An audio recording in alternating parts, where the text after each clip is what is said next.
Students, today we will start chapter 6 lines and angles part first of class 9. आप आपकी class का हम chapter 6 start करते हैं। चैप्टर 6 से आपका लाइन्स एंड एंगल्स। ये क्या है, इसमें आपके कुछ पॉइंट्स हैं। जो इसकी डेफिनेशन की बात करूँ, कुछ पॉइंट्स की डेफिनेशन है, वो आपको अच्छे से लर्न करनी है, उन्हें समझना है। उसी के बेस पे पूरा चैप्टर है, बहुत सिंपल चैप्टर है। तो स्टार्ट करते हैं। सबसे पहले हम बात करते हैं लाइन। लाइन किसे बोलते हैं, इसकी डेफिनेशन क्या है? तो लाइन क्या है बेटा? ठीक है, लाइन, ये लाइन है क्या, जिसमें कोई भी एंड पॉइंट नहीं होगा।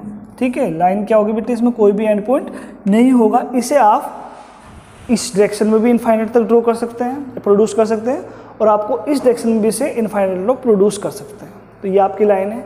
एक होता है आपका लाइन सेगमेंट। लाइन सेगमेंट क्या होगा? ये लाइन का ही पार्ट है। इसमें क्या है, इसमें कोई भी एंड पॉइंट नहीं होता, लेकिन लाइन सेगमेंट में आपके 2 एंड पॉइंट हो गए।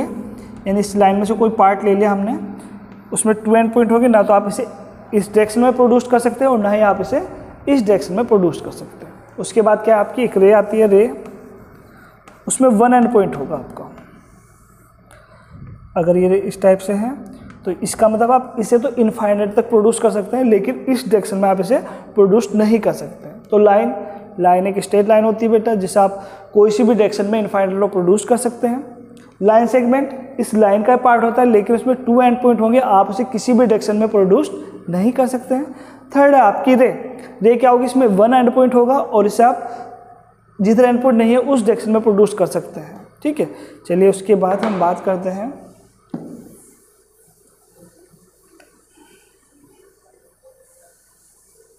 Parallel lines. लाइंस का पार्ट है पैरेलल लाइंस। तो पैरेलल लाइंस कौन सी लाइंस होगी बेटा? अगर सपोज हमारे पास एक लाइन ये ले ली ए बी, और एक लाइन और ले ली हमने सी डी। अगर इनकी आप डिस्टेंस चेक करो, इनके बीच का जो डिफरेंस है, ये एवरी पॉइंट पर कांस्टेंट होगा। यानी आप किसी भी पॉइंट पे ले लो, इनके बीच की जो डिस्टेंस है वो हमेशा इक्वल होगी। ठीक है, तो आप ये ले लो, अगर सपोज इनकी डिस्टेंस ले लो मैं पी क्यू, या मैं यहाँ ले लूँ क्यू आर ले लूँ या एस ले लूँ, तो इनके बीच का जो डिस्टेंस है किसी भी पॉइंट पर हमेशा क्या रहेगा? कांस्टेंट रहेगा, या हमेशा इक्वल होगा। ये क्या होगी? आपकी पैरेलल लाइंस। फिर सेकंड क्या होंगी? आपकी परपेंडिकुलर लाइंस। Perpendicular lines. तो परपेंडिकुलर लाइन क्या होगी? सपोज ये हमारे पास एक लाइन है ए बी। अगर कोई लाइन इस लाइन से 90 डिग्री का एंगल बनाए, ये सपोज हमने ले लिया सी, और यहाँ पे ले लिया पॉइंट डी, तो अगर इनके बीच में 90 डिग्री का एंगल है, तो ये क्या होंगे? आपकी परपेंडिकुलर लाइंस होंगे। ठीक है, चलिएगा। अब उसके बाद हम बात करते हैं एंगल्स। एंगल्स आपने स्टार्टिंग से, अब तो 5th क्लास आ जाता है एंगल्स, तो एंगल्स आपको पता ही होना चाहिए बेटा क्या है एंगल्स। ये 2 रे का यूनियन होता है। अगर आप 2 रे ड्रॉ करें, 2 रे ड्रॉ करी हमने, ये O पॉइंट लिया, ये ए, ये बी, तो इन रे का जो यूनियन, इनका जो कॉमन पोर्शन है, ये क्या होगा? आपका एंगल कहलाएगा। ठीक है, अब इसके बाद types of angle. Types of angles, तो टाइप्स ऑफ एंगल्स की अगर हम बात करें बेटा, तो फर्स्ट तो आप पढ़ते हैं कौन से एंगल? जिन एंगल की मेजरमेंट 0 और 90 के बिटवीन होती है। यानी कौन से? Acute angles. एक्यूट एंगल्स वो एंगल जिनकी मेजरमेंट 0 और 90 डिग्री के बिटवीन लाइज करती है। ठीक है, फिर सेकंड क्या होता है आपका? Right angle. राइट एंगल कौन सा एंगल होगा? जिनकी मेजरमेंट 90 डिग्री के इक्वल होती है। फिर थर्ड है आपका ऑब्ट्यूज एंगल।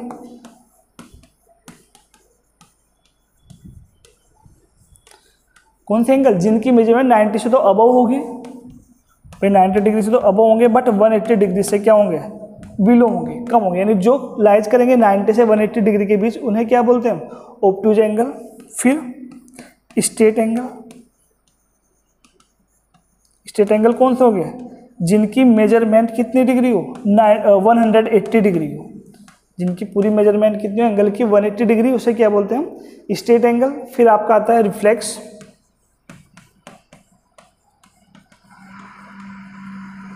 अब रिफ्लेक्स एंगल कौन से होंगे, जिनकी मेजरमेंट 180 से तो अबव हो बट 360 से क्या हो बिलो कम हो, तो उन्हें हम क्या बोलते हैं रिफ्लेक्स एंगल।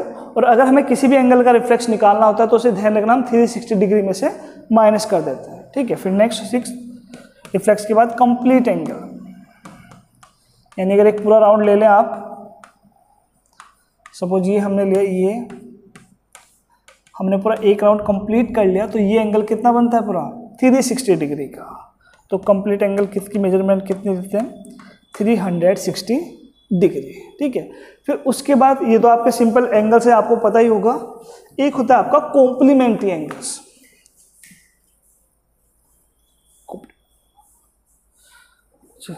चलिए आज के लिए इतना ही करते हैं।